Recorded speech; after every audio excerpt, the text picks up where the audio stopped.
Hello,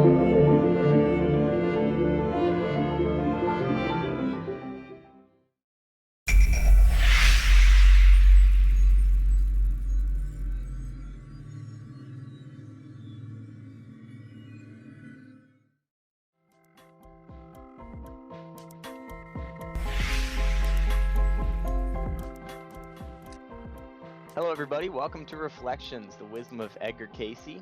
We are coming to you, as always, courtesy of our broadcasting partner at The Moore Show. This week on the show, I'm honored to welcome Reverend Janet Nohavec. She is a former Roman Catholic nun and has been a medium since birth. For over 20 years, Janet has connected individuals with their departed loved ones. She has also worked extensively with law enforcement and is the author of 2 books, Where Two Worlds Meet and Through the Darkness. Janet is a feature presenter at the upcoming A.R.E. Soul Growth Saturday conference titled Connecting with the Other Side for Yourself, Your Doorway to Heaven. And this conference takes place on August 13th of this year, that's 2016, and it's at the A.R.E. headquarters here in Virginia Beach. Janet, welcome to the show. Thank you so much for joining us today. Thank you for having me. It's a pleasure to be with you. Absolutely. And first of all, many of our listeners may not be quite familiar with your background. I understand you were a Roman Catholic nun. Can you tell us a little bit about your experience in that regard and how it shaped who you are today as a psychic medium? Sure. I think I was born a psychic medium, but didn't know that till much later in life. And my plan was never to become a Catholic nun, but one night, literally, I heard a voice in the corner of the room say, "You're going to be a Catholic nun." It literally woke me up. And I said, "No, you're in the wrong house. I'm not going to be a Catholic nun."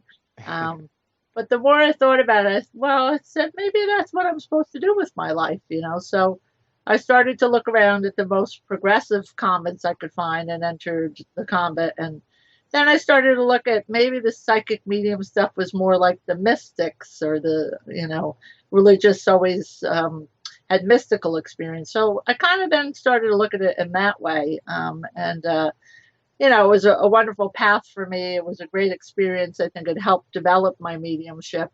And it was too restrictive for me in the long run of things, but fabulous experience and definitely helped my mediumship unfold because of sitting in the quiet.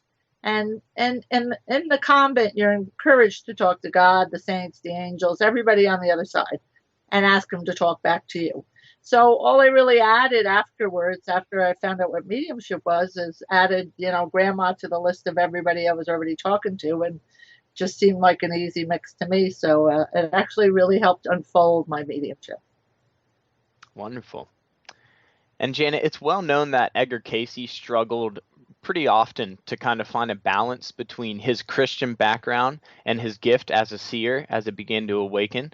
What sort of difficulties and maybe ways do you relate to Cayce in that regard when you had to come to terms with being a medium and actually following that calling?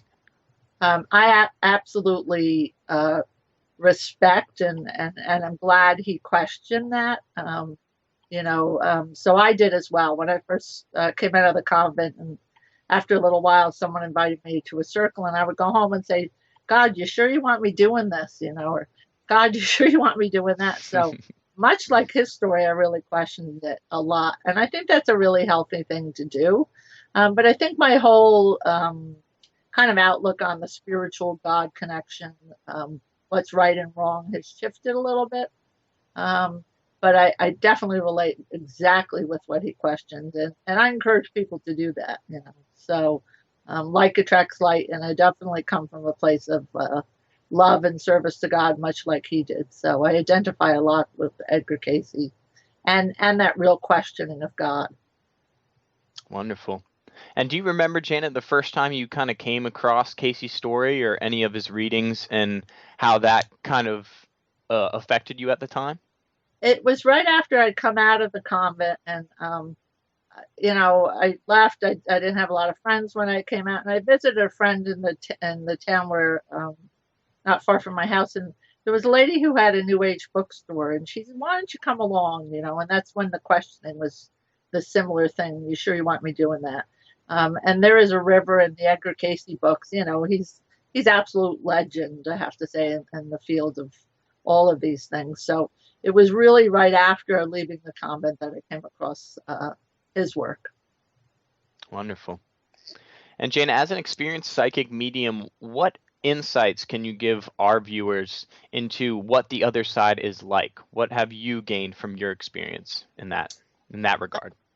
I have to say it's differed quite a bit now from the Christian Catholic background that I came from, because I really don't believe there is a heaven or a hell anymore. Um, Hell is not a place, and I don't believe in a God that sends his children to a place where they're eternally damned. I believe in progression of the soul, um, and I think in the universe, just like the quote goes, "In my Father's house, there's many mansions." I think other than just our material world here and a place we evolve to, there are other spheres and even other places that we can experience life. So it's changed quite a bit.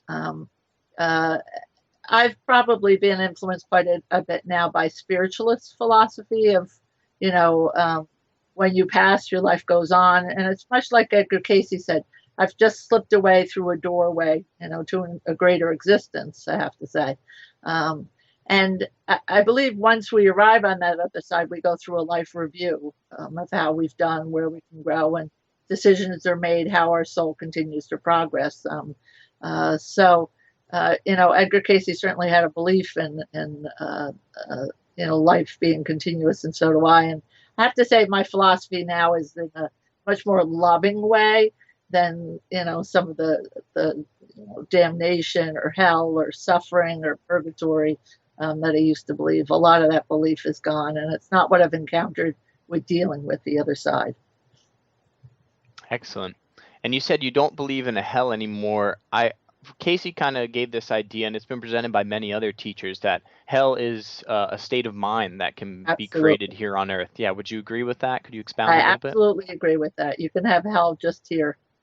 There's no doubt about it. Absolutely. Wonderful. And the idea of what happens when we die is certainly a cultural fascination, not just here in the States, but really worldwide, with kind of each religion or spiritual ideology adding their own unique insights.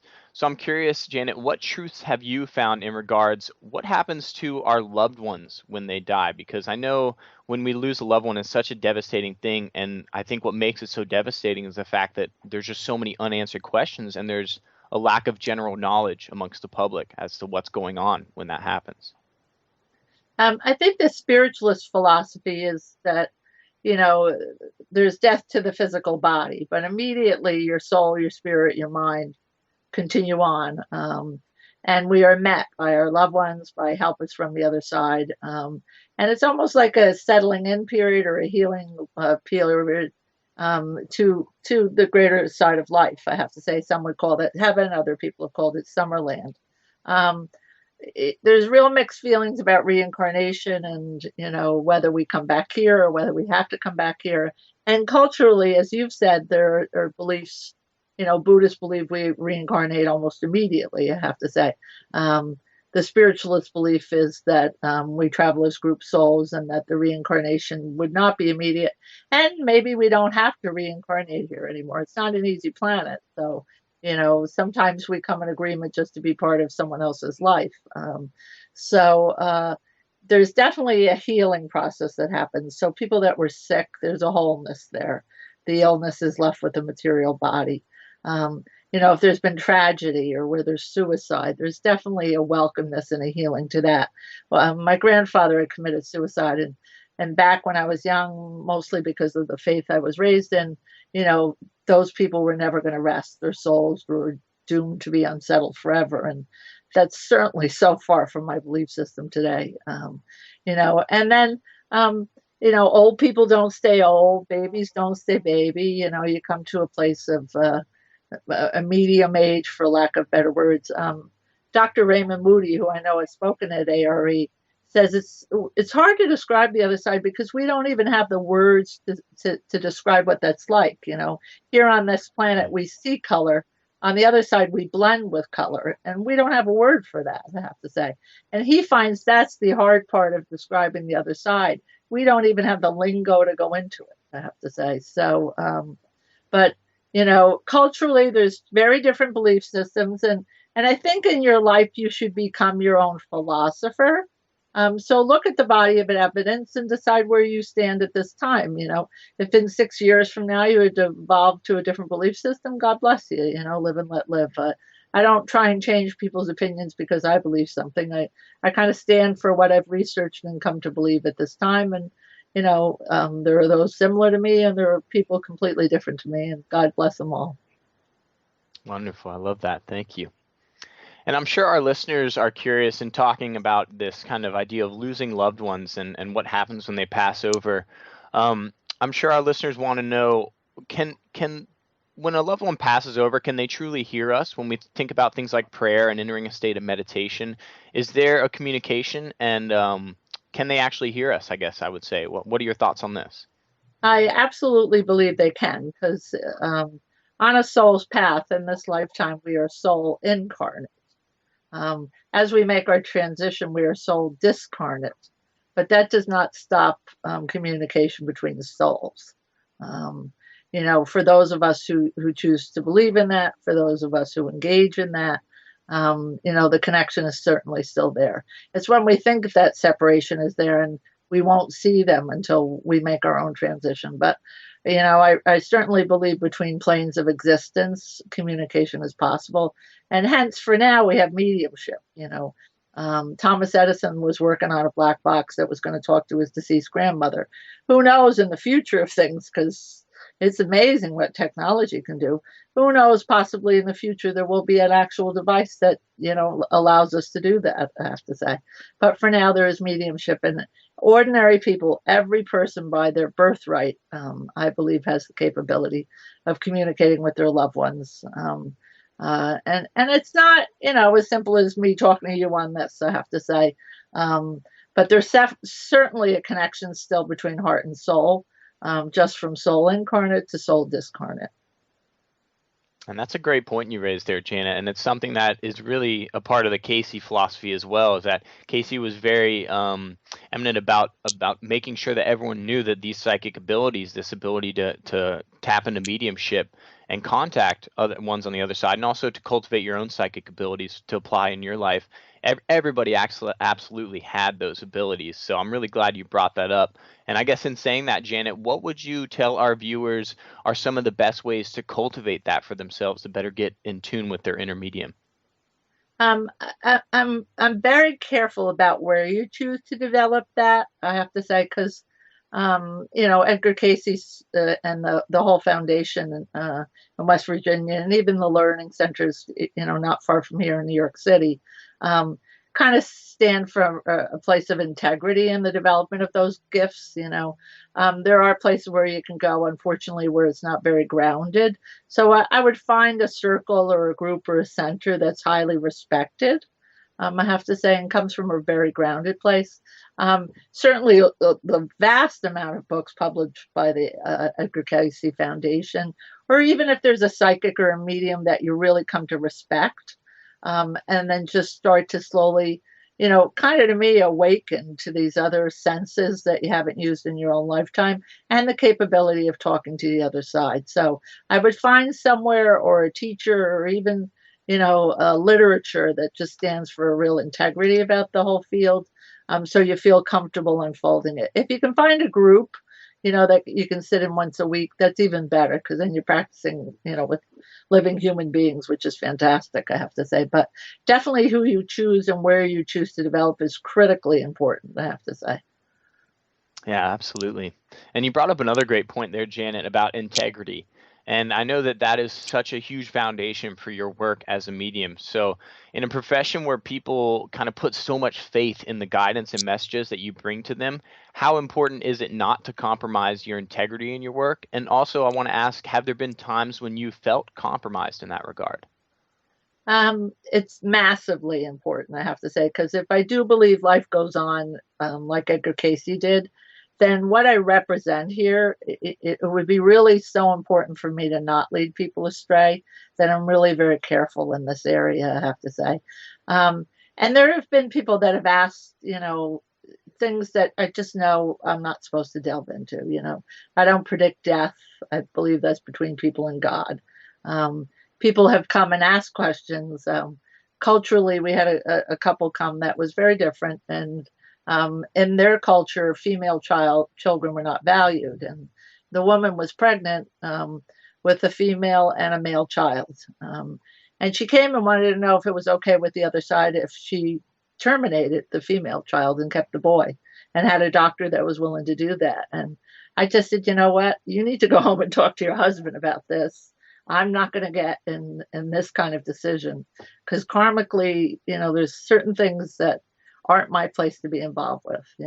If people come to me and say, did my grandfather sexually abuse me? I say, you really should go talk to a counselor. I'm not going to put myself in that kind of thing, because even karmically, if I were to answer that wrong, there's to me something I own in that. And not that there's a huge amount of things I won't go near, but there are certain things where it's not the place for us to step into, I have to say. That's people's private lives and their free will decisions. So, I'm careful to say no when I think I shouldn't be there, I have to say. That first no is critically important, if I think it's something ethically wrong, or certainly a decision that, I don't think I should be in part of. Right. Great point. And Janet, aside from contacting loved ones, I know you just talked a little bit about the type of things that people come to you with. I'm sure contacting loved ones is a big part of that. What are some other common requests that you get from those seeking your help? I'd have to say a massive percentage of the people that come to speak with us here at our center, or myself, are really looking for some guidance in their own lives. And I find that a huge respect for me, because used to be people would go and talk to their priest about, this is what's happening in my life, and I have these decisions, and I am a minister. But people come here and say, my life is in crises. Is it going to be okay? Or we've lost my house, and are we going to be okay? Or my son is an alcoholic. Do you think he's ever going to get recovery? Or I'm just lost on my spiritual path. So there's a vast amount of other things people come here. For me personally, I'm also a minister, so there's weddings and namings and funerals, and but I just know for my life, and I was just thinking about that. If I really had to think about my life and opening the center and serving humanity and God and the public, I have to say, in the souls that come to visit here, it's something I'm really proud of. It's a legacy I feel really strongly and comfortable with, I have to say. And being part of this center, we do a lot of charitable work. And that's hugely important to me. It's probably left from my nun days, but we choose to walk this lifetime as a peacemaker and trying to help out. And if we can leave that legacy, we can be proud of ourselves. So it's important we kind of walk the walk. All of that is massively important to me. And people come for all different reasons, and we assess the situation if we can help. If there's other people, there are people who come here who just won't go past that, possibly that they are possessed, which I don't believe, I have to say. I believe in personal responsibility. But the spiritist faith might be more helpful to them if they're convinced that's the way they want to go. So if there's another group that I respect that may fit them better, we recommend them to that place. So sometimes, we're not the right person for them, but we try and be helpful in any way we can. Yeah, absolutely. And you also raised another good point when you said that you talked about so many people having so many questions. And why do you think everyone has so many questions today and is struggling so bad to find their spiritual path or find answers to life after death? And I guess as a psychic medium for so many years, do you see an increase in people coming to you, flocking in bigger numbers? I guess I would also ask, why is there such a huge boom in interest in these type of topics?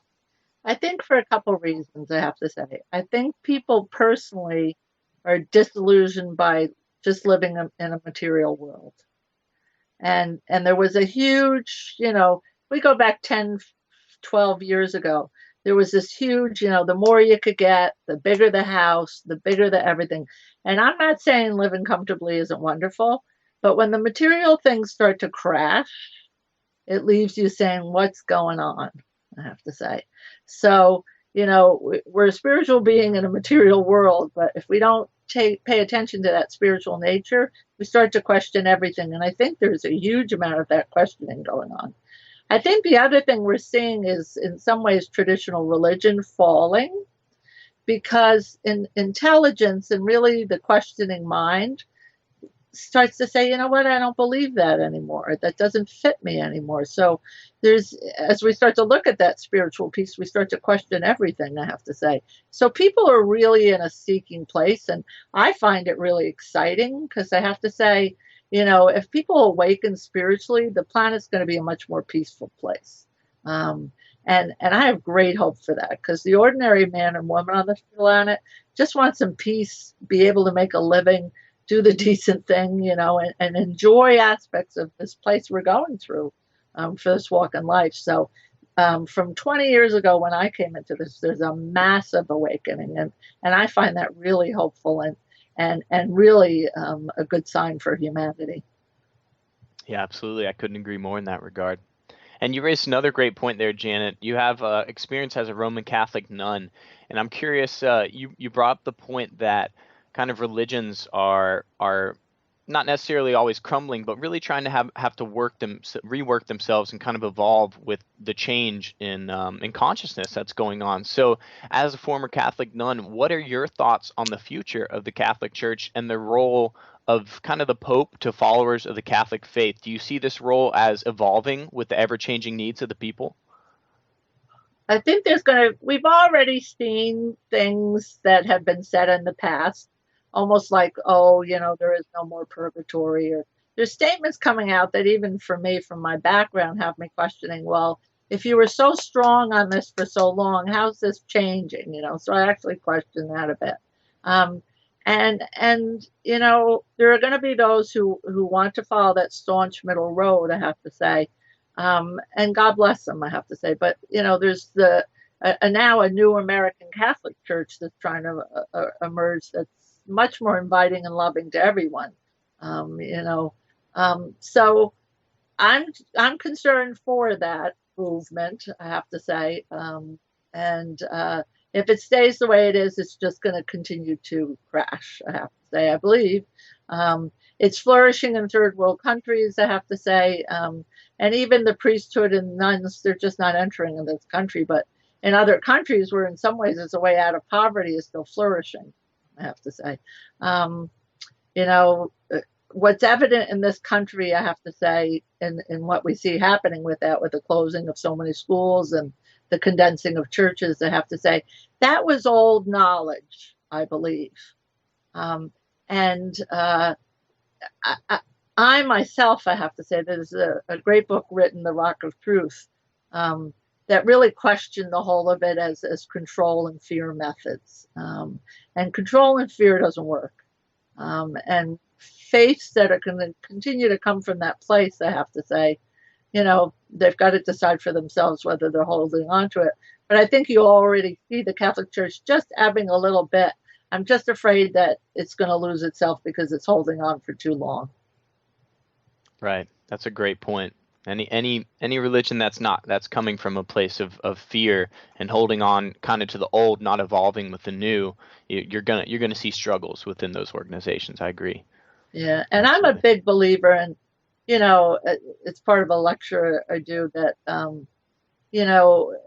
the Bible says, in the Catholic Church and other churches says, that everything that happened in the Bible was a one-time event.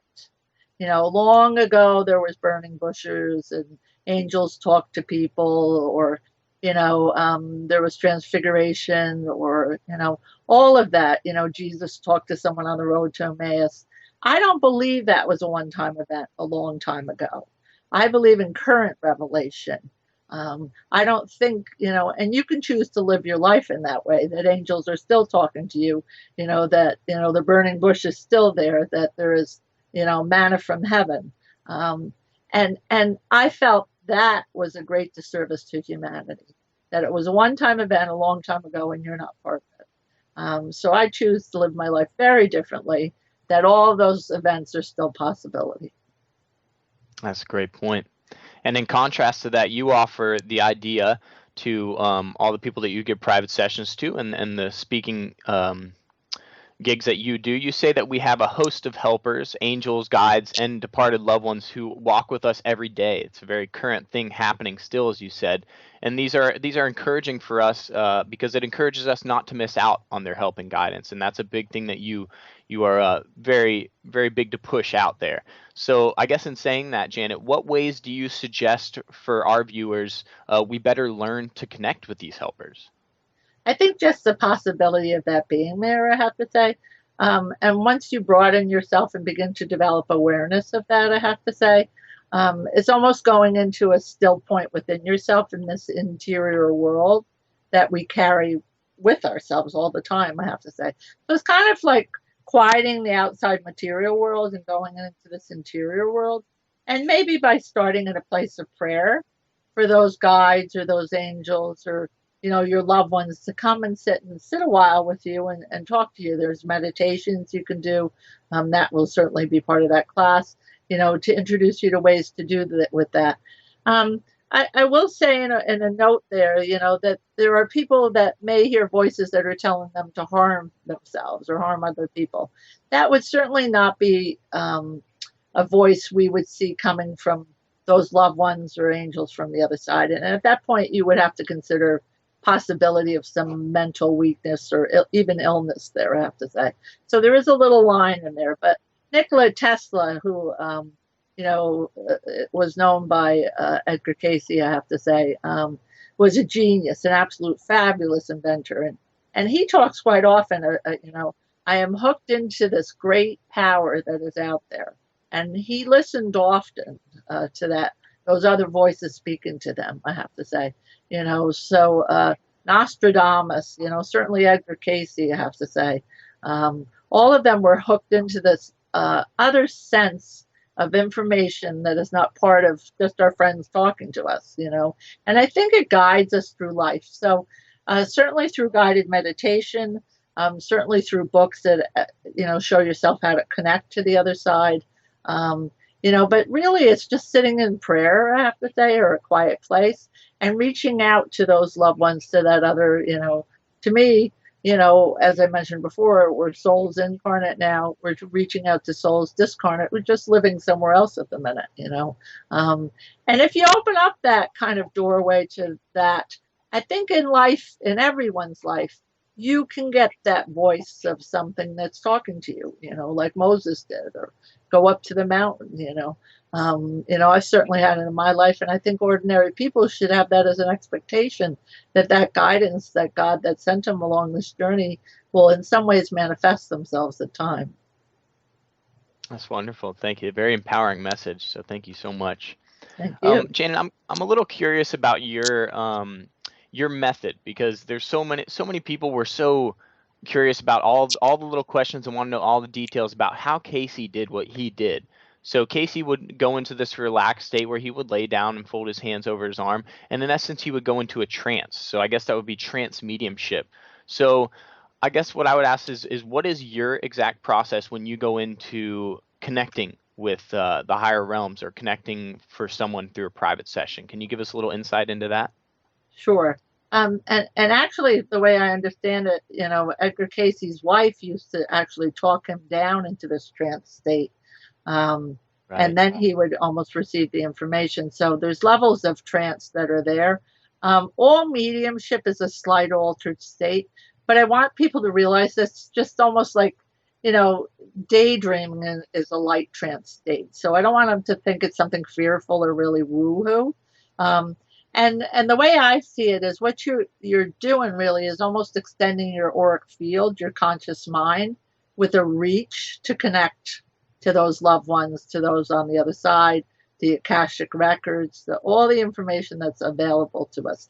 So it's literally a reach of our auric field and mind to that, to bring that to us closer, I have to say. So the process for me, I almost developed into a way that was had systems to it, because I think when I first started going to New Age bookstores and people were sitting around with their hands up saying, "Oh my God, I hope something comes. I hope something comes." I've evolved to that to believe I'm dealing with intelligence on the other side. And if there is intelligence on the other side, how do we work this the best way we can? It's almost like Morse code between two planes of existence. So I've worked systems that I've consistently used and don't change. Because the way I see it, then it's me and the other side are singing from the same song sheet. So it makes it easier, I'm going to have to say. So I'm committed to the process I use. And, there's always new revelation from the other side. But I think just like Cayce, he had a system that worked for him and he didn't deviate from it, I have to say. I have a system that works for me. I don't deviate too much from it, I have to say. And once you find, and we're all such different individuals and spirit souls, I have to say, you've got to find the right one that works for you, I have to say. But I know I put a lot of effort into saying, how to get the best connection I could with the other side. I certainly don't go as deep into a trance state as he did, I have to say. Hence, they called him the sleeping prophet, I have to say. I'm very much more cognitive and present during my readings. Wonderful. Thank you for the insight there. And Janet, you have a great quote that is actually on your website, and it says that death is just a doorway to a greater experience of life. And this is a great quote because it really gives people comfort and solace in the whole death and passing over process. But it also made me think of the other end that people could interpret this and saying this, do you feel that it could potentially diminish in any way the spiritual significance of our time here on Earth? Saying that the greater experience of life is when you pass over. What does that say about our time here on Earth, and what are your thoughts on that? Sure. I think the greater experience piece to that is that I believe once you arrive on the other side, in this lifetime, you have consciousness and subconsciousness. So, like Edgar Cayce would talk about past lives or things that have affected us or karma or any of that. I believe once you make that transition to the higher side of life, you have both of those available to you. So that in this experience where there's consciousness and subconsciousness, a lot of memories that you don't remember, storage of information that we only tap into a little bit, I have to say. I believe that's available in a much fuller way once we make the transition from this lifetime. I'm also a huge advocate of enjoying this life. I'm not so sure that on the other side there's going to be roses. Um, and what if you say, God, I wished I had smelt those roses more because they're not on this side. That was the earthly experience. It's almost like when you go to Hawaii or Alaska, there's flowers that are native to the place. Well, what if there's flowers that were just native to this place or birds that we only saw on the planet Earth? It would make us much more appreciate everything living around us, I have to say. The smell of pine trees, I have to say. We're here for an earthly journey. And I think there's probably things on this earthly journey that are not going to be present in the next experience of life. So it makes this place even more important to take it all in. But I think the greater experience of the other side is that subconscious piece, those memories, all of that comes to us in a fuller knowledge. Wonderful. Wow, you raised some great points there, and that is such a hallmark of the Cayce materials. Cayce would say on your spiritual journey, if you're having trouble connecting with your spiritual path, connecting with your own inner soul, search for the simplicity of life. He talked about the breezes in the wind, the laughter of a baby, like you said, the smell of a rose, the chirping of a bird, and that's also a hallmark of so many other philosophical or spiritual schools of thought, like Zen Buddhism. The whole core of Zen Buddhism is finding the beautiful spiritual immersion that's just found in the simplicity of life, the simple tasks of everyday life. Absolutely. Yeah, wonderful. Thank you for bringing that up. And Jana, I understand that your evidential form of mediumship has been researched by several university groups, which to me is such a cool concept to talk about here. Is this something that you encourage in such an age of skepticism that we live in today? And also, can you give us a little insight as to how exactly does a university go about testing your form of mediumship? Sure.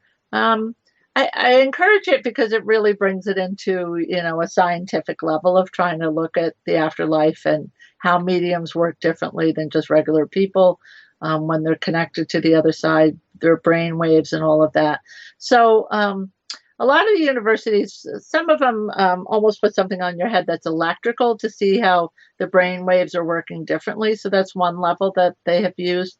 The other things they do is set up cold readings. So you know nothing about, who you're reading for as you're connecting to the other side. So there's no possibility of even psychically reading them, I have to say. And other organizations have had almost an energy that's behind a screen, and you're to pick up loved ones for them on the other side. So there's all sorts of test conditions that have been put into place. For our connectedness to the other side, I have to say. There also is a movement at the minute with as some of the researchers are passing, a code is given to them, almost a bit, I have to say, like Houdini, but a bit. So as those researchers pass, potentially accessing the codes of who they were, I have to say, through a medium here with the codes that are locked up and written away, So it just tries to push the whole field into more scientific research place, which I think gives it more credibility, The other thing I love about the scientific piece about this is, most religions just go on faith. They tell you we go on, but it's pretty much you go on faith. Spiritualism, for me, mediums are the first to attempt to prove that we go on. And that's a big difference, I have to say. And when someone gets a lot of evidence of a loved one or things that go on, they say, she's got to be talking to them. How would she know any of that? I have to say, So it just moves it to a whole different thing of an attempt to prove there is, rather than just going on faith. Right, right.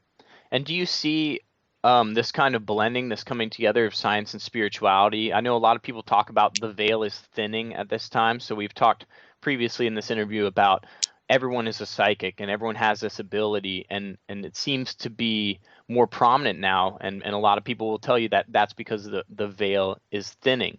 And I guess in saying that, how do you see science and spirituality beginning to come together as that veil thins? I think it definitely is coming together because I think, a lot of the possibility of future things, has the potential of us connecting with the other side, I have to say. To the point of, I think, why couldn't a really good medium finish an invention that was started and not completed with someone on the other side? Possibly like a Nikola Tesla, I have to say, and when you look at those scientific pieces, I have to say, it just puts a whole different level to the possibility of it. I think from the other side, the potential in the world of healing, I have to say, is taking on a whole new, avenue at this time as well. And there helps in what that can be done. I think the first wake up call was, okay, where are your loved ones? We're still on the other side and we're still talking to you. But I think there's a other potential, between those worlds, I have to say. So I don't think it's so much for me the thinning of the veil, I have to say. I think it's a society that in some ways was shut down by, I have to say, for me, religion, because it used to be the power was just given to a few, and those few were not us. But now what you're seeing is everybody waking up and saying, I'm equal to anybody, and I have potential as great as anybody, So for me, it's just more an awakening that's happening. And that's, I think, why there's a big push. Right. Absolutely. And Jane, I want to kind of shift gears here for a second. I was curious if you can tell us a little bit about the Journey Within Spiritualist Church. This is a church that was started from you, that a dream that you had in 1996. So can you tell us how that all started, what the dream was about, and where that church stands today, and what kind of give us an idea of what goes on in that church for you? Sure. Well, the past that I came from and a belief system, and I didn't even know spiritualists, anything about them till after I left the convent and then met them and came to find out, in the middle of the 1800s when people were going down traditional paths, there was this group of free thinkers that says, no, we're not going to follow that road. We think it's different. So that got me interested. And, spiritualists, when women didn't have any rights in Lilydale, which was a spiritualist community, women were given a platform for the rights of women. Spiritualism was huge, I have to say. So that got me interested. There's a huge history there, but it just had a very simple philosophy of life.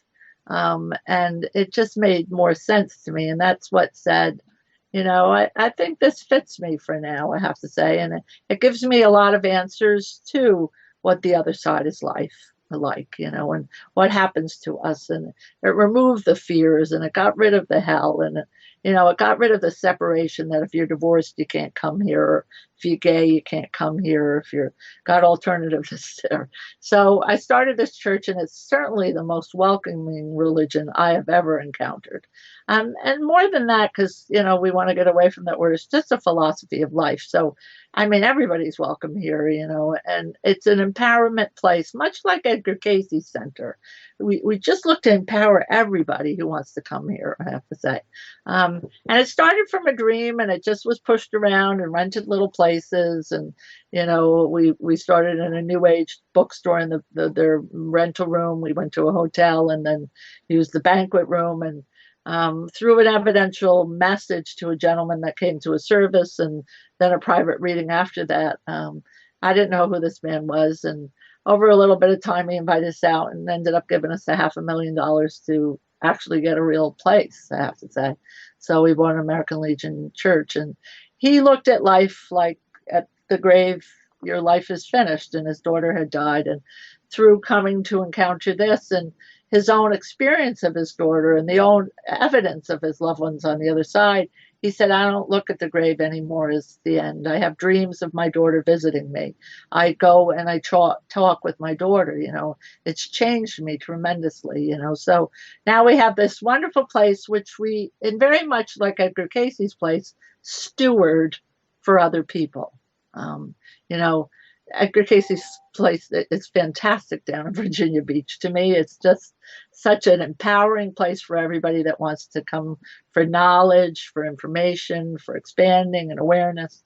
And I find us very similarly the same. Probably a bit more here. A lot of people, we have services where people come, it's just by donation, and we do demonstration of mediumship. And if you've lost someone that's really significant, this place is a place of healing for that, And even if you go away and say, that's not my cup of tea, so be it. Live and let live, I say. But it's certainly an alternative where people are certainly searching for an alternative. Yeah. And Janet, certainly, this is my last question for the interview here, but it's certainly not the least important question by any means. It is, I want to talk a little bit about your upcoming presentation at the A.R.E. You'll be the featured presenter at the A.R.E. Soul Growth Saturday Conference, and this is kind of a newer activity that they're doing at the A.R.E. So it's a full day on Saturday with just you, and this is titled Connecting with the Other Side for Yourself, Your Doorway to Heaven. And this is on August 13th of this year, 2016. And as I said, it's at the A.R.E. headquarters in Virginia Beach. So I'm curious, Janet, can you tell our viewers who may be looking to attend what they can expect from your presentation and also what you hope they take away from it that they can apply to their everyday life? Sure. Firstly, joining me, though, I should say on that day is Joseph Scheel, who is a spirit artist. And what he does is when we connect to the other side, he sees your grandmother, he draws the picture of her. So that's quite different. And a lot of people have not seen a spirit artist work. So he will be joining me as well. Throughout the day, you'll be looking at different ways you can connect for yourself to the angelic realms, to your loved ones, particularly. There'll be meditations, So the expectation is you're going to leave the day with a lot of things you can do by yourself at home to connect with your loved ones on the other side. There'll certainly be demonstrations of mediumship and the spirit artist work as well. And that'll be for us to connect to your loved ones. But throughout the day, we'll try and talk to you about different ways of connecting with the higher realms and the other realms, and certainly your loved ones. So you should leave with a good amount of information on how to do that yourself.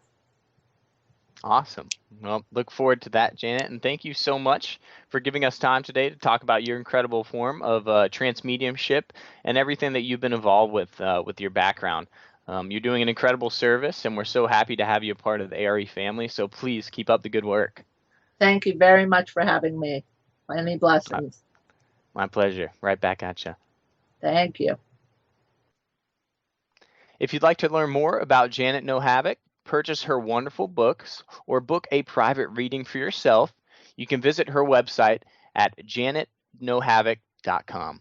And that's Janet, Nohavec.com.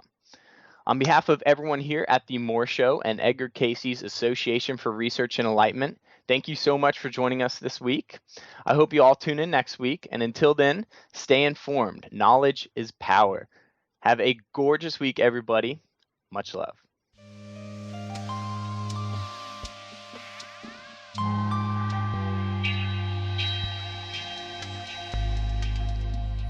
And now it's time for the thought for the day here on Reflections, the Wisdom of Edgar Cayce. And joining me for the thought for the day again is Dr. Bill Austin. Bill, welcome to the thought for the day. Thank you so much for joining us today. Greetings, Brent. Always a pleasure to be with you. I look forward to doing this with you. Likewise. And if you can go ahead and read the Cayce reading for today and go ahead and give me your thoughts on the reading. Wonderful. Well, this thought for the day is from reading 1901-1. Keep self, then, well balanced. Budget your time more. For he that makes material gains at the expense of home or of opportunities and obligations with his own family does so to his own undoing. You know, in this world, we are pushed right from the beginning to learn how to survive, how to get, how to reap, how do we make it through this life? And we forget a real important principle, one that it comes back in the Cayce readings again and again. And he often said, remember always, I am my brother's keeper. Or another way to say that, we are each other's keeper. And who is closer to us than our family? And how often do we go to work and we treat everybody at work so nice, and it's like we've used up our niceness. So by the time we come home, we unload on our family. We just don't have the time to really be with them because we're so exhausted from our efforts on the outside. It's almost paradoxical to put, our Creator or God and family first, and then our occupation or the things that we have to do. It's lopsided. We really have to consciously work on keeping things in balance. Yes, we have to have a job. Yes, we have to have an income. We've got to take care of the things that we need to take care of on a day-to-day basis. And the Cayce readings really talked about how we need to do that, but not at the expense of our family, not at the expense of our brother. And who's our brother? The person that we come in contact with each day, which varies tremendously, but the person that we're with at that moment, that is our brother. That's the one that we need to take care about. And we can't take care of them if our headspace is someplace else.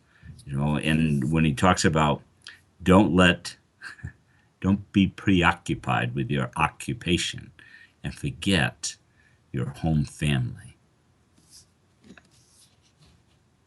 Yeah, absolutely. I like this one a lot. It's really telling of a lot that we see going on today.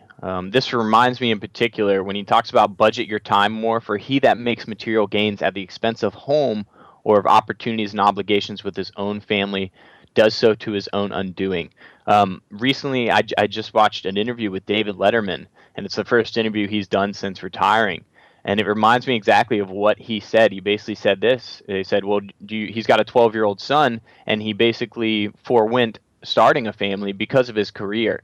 And they asked him if he regretted it, and he said, absolutely, I do regret it. And that's exactly telling of what Cayce is saying here. I love that Cayce said, budget your time. That's so important. That was something that was really ingrained in me as I grew up. And because if you think about it, we really have so much time in the day in which we spend this downtime doing things that bring us down. I mean, why do you think they call it downtime, not uptime? Right. You know, as most people are Right. spending it doing things that aren't lifting them up. They're doing things that, in essence, are bringing them down in one way or another. So it's essential that we take note of how we budget our time, and rather than talk about what needs to be done, or so oftentimes we'll complain about what needs to be done to better our lives, just do it, get it done. Realize that you do have a lot of allotted time that we may, the more you become mindful and conscious of it, you may find out that you're just, wasting your time in essence.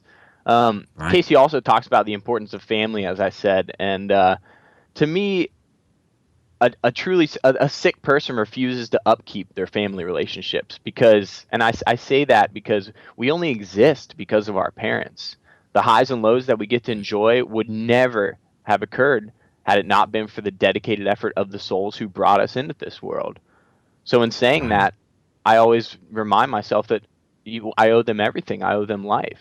So it's so important to always build and cultivate that foundation of family.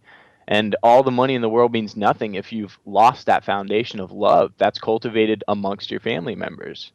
So what Right. are the material gains if you don't have that foundation? You may never find, your path to God.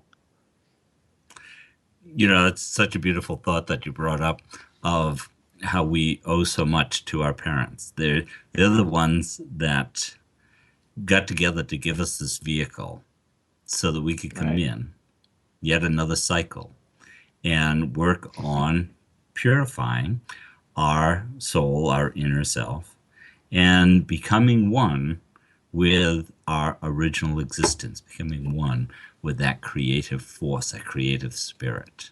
That's a nice thought. Thank you. Yeah, of course.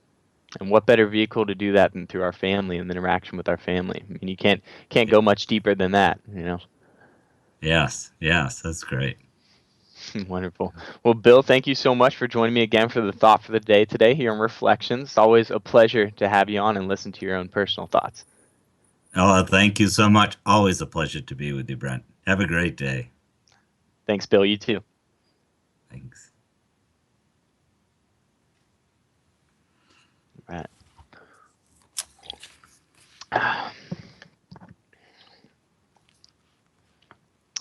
It's time for the thought for the day today here on Reflections, the wisdom of Edgar Cayce. And joining me for the thought for the day today is Dr. Bill Austin. Bill, welcome to Reflections. Thanks for coming on again. Good morning, Brent. Always a pleasure to be here. Thank you for having me. Yeah, always a pleasure to have you on. And if you can go ahead and read the thought for the day today from the Cayce readings for our listeners. I'd be happy to. This thought comes from reading 2528-2. Remember, all healing, comes from within. Yet there is the healing of the physical, there is the healing of the mental, there is the correct direction from the spirit. Coordinate these, and you'll be whole. Coordinate these, and you'll be whole. Being a healthcare provider, I love the readings on health and healing and really what they're all about. I can remember one reading, somebody was asking what should he do, to get well, and and the Cayce readings came back and said, well, what would you do if you got well? Why do you want to do it? But he never ignored that physical aspect.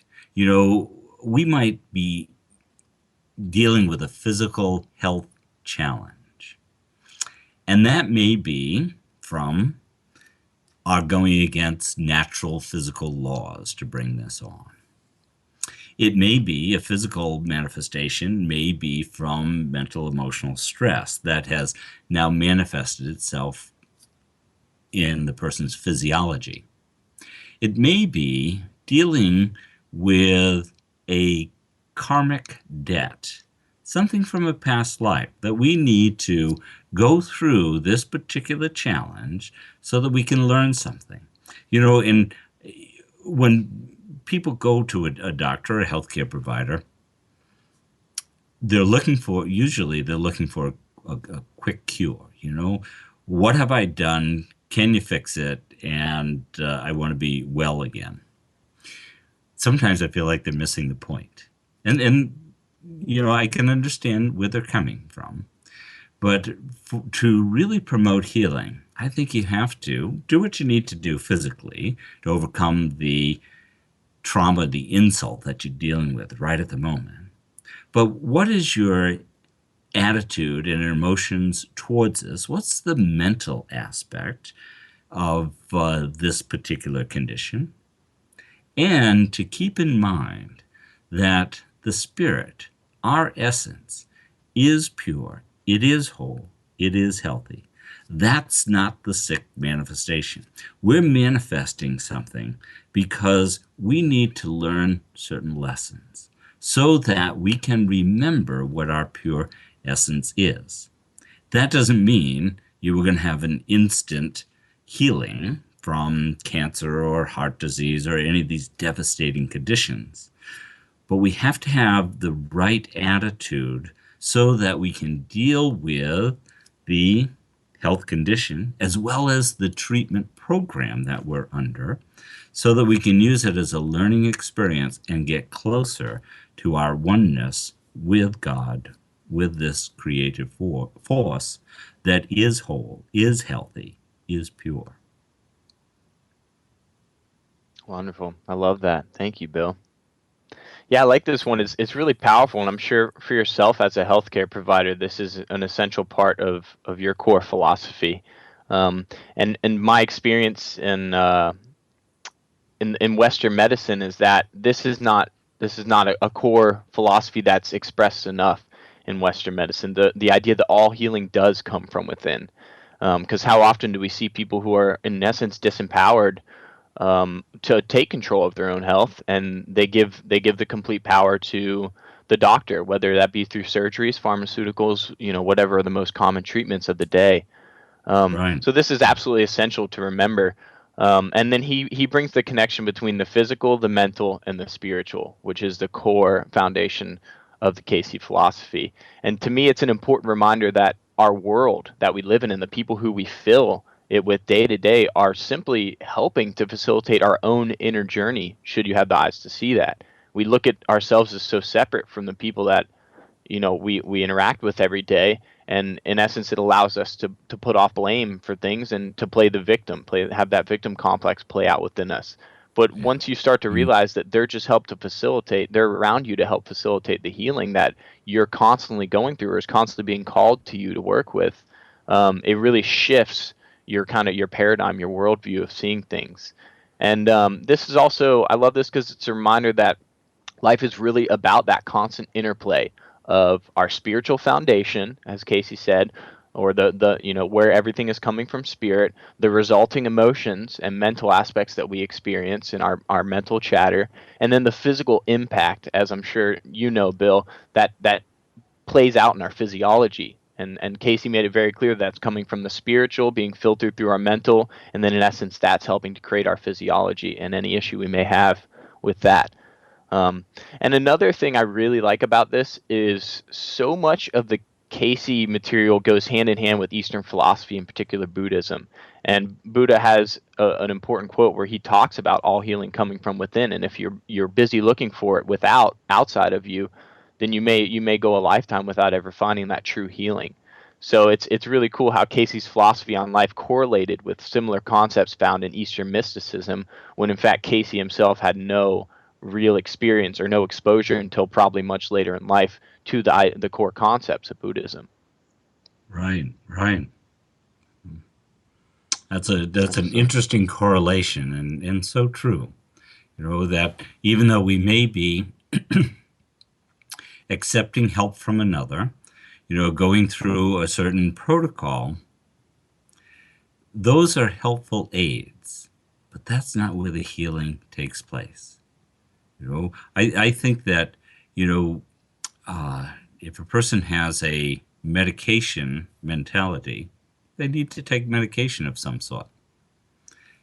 That's where that placebo effect really comes on strong. If you're taking something and you think, there's hope for me, when I take this, what has really changed is their mental attitude towards it. And that will, and they've shown this in scientific research, that initiates the healing response. And the healing response is nothing more than the body going back and taking care of itself. The cells of our body are always dying off and new ones coming along. Cells that are injured are constantly being healed. There's this constant process going on in the inside, and we maintain a good balance with it. When we're ill, we're out of balance. We're out of balance. And Cayce talked about, that balance really being obeying the physical laws, obeying the mental laws, and obeying the spiritual laws. And when we do that, when it's all based on those spiritual laws, then we have the opportunity to be whole, WHOLE, and when it's time for us to pass on, we can lay the body down, and we can live a life of reasonable comfort for many, many years, much longer than our present lifespan. Yeah, absolutely. Well, Bill, thank you so much for joining us. The thought for the day today here on Reflections. It's always a pleasure listening to you and getting to enjoy this dialogue. So thank you so much. Oh, thank you for asking me, Brent. I really appreciate it. Have a great day. You too. Thanks, Bill.